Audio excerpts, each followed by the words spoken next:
సాధారణంగా సూర్య లేదా చంద్రగ్రహణాల సమయంలో దేశవ్యాప్తంగా ఆధ్యాత్మిక వాతావరణం ఒక్కసారిగా మారిపోతుంది.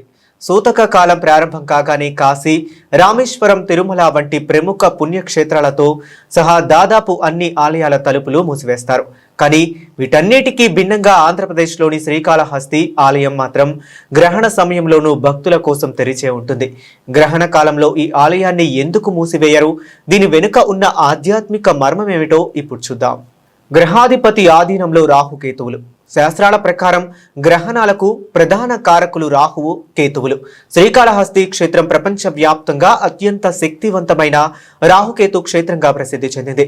ఇక్కడ శివలింగంపై రాహుకేతువుల ఆకృతులు నవగ్రహ కవచం రూపంలో ఉంటాయని, గ్రహాలన్నిటి ఆ పరమేశ్వరుడి ఆధీనంలోనే ఉంటాయని భక్తుల నమ్మకం.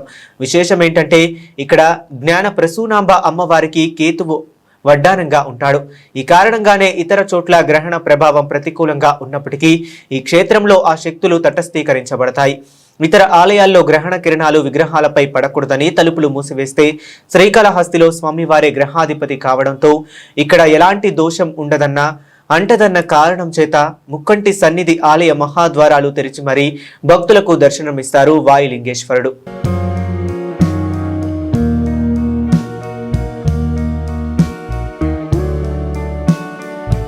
విశిష్టమైన గ్రహణ కాల అభిషేకం. మిగతా ఆలయాల్లో గ్రహణం విడిచిన తర్వాత సంప్రోక్షణ చేసి శుద్ధి కార్యక్రమాలు నిర్వహిస్తారు. కానీ శ్రీకాళహస్తిలో గ్రహణ కాలంలోని స్వామివారికి, అమ్మవారికి ప్రత్యేకంగా పంచామృత అభిషేకాలు నిర్వహిస్తారు. ఈసారి గ్రహణ కాలం 3వ తేదీ మంగళవారం మధ్యాహ్నం 3:25 ప్రారంభం అవుతుంది. ఈ సందర్భంగా ఆలయంలో విశిష్టమైన గ్రహణ అభిషేకం సరిగ్గా సాయంత్రం 5 గంటలకు ప్రారంభం కానుంది. ఈ సమయంలో చేసే పూజలు గ్రహణ దోషాలను నివారించి భక్తులకు అనంతమైన శుభ ఫలితాలను ఇస్తాయని పండితులు స్పష్టం చేస్తున్నారు.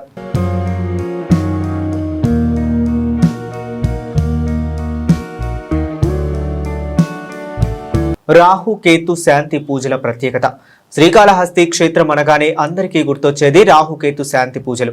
జాతకంలో రాహు కేతు దోషాలు ఉన్నవారు, కాలసర్ప దోషంతో బాధపడేవారు ఈ క్షేత్రంలో పూజలు నిర్వహించుకుంటే విముక్తి లభిస్తుందని నమ్ముతారు. గ్రహణ సమయంలో చేసే మంత్ర జపానికి అనంతమైన శక్తి ఉంటుంది. అందుకే ఈ సమయంలో వేల సంఖ్యలో భక్తులు ఒకేసారి శాంతి పూజల్లో పాల్గొంటారు. సాధారణంగా శైవ క్షేత్రాల్లో నవగ్రహ మండపం విడిగా ఉంటుంది. కానీ ఇక్కడ నవగ్రహాలన్నీ ఉండవు. కేవలం శనీశ్వరుడికి మాత్రమే ప్రత్యేక మండపం ఉంటుంది. శని త్రయోదశి రోజున ఇక్కడ శనీశ్వరుడికి చేప అభిషేకాన్ని తిలకించేందుకు భక్తులు పోటెత్తుతారు.